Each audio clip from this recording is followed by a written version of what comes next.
அண்ணே வர வழியில் பெட்ரோல்லாம் வண்டி நின்றுச்சு, 100 ரூபா மாற்றி விட்றியா? நான் மாற்றி விட்றேன். சரிண்ணே. டேய் முள்ளு, நாளைக்கு கேரளா போகணும், 1000 எடுத்துட்டு வா.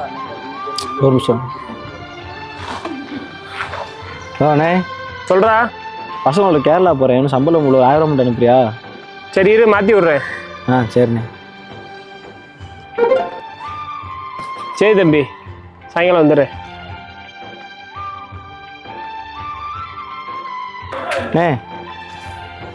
போன மாதம் வந்துட்டு ஒரு 1000 வாங்கியிருந்தில்ல, இந்தா. போன மாதம் வண்டிக்கு சர்வீஸ் இன்னும் 2000 ரூபா கம்மியாக ஒன்று வாங்கினேல, இந்தா இப்படி. என்னண்ணே அண்ணா வேற ஆளா? அப்புறம் நான் மட்டும் யாரா? அண்ணனை கடங்கார மாதிரி பார்க்குறேன். புர்ரா வேணாண்ணே.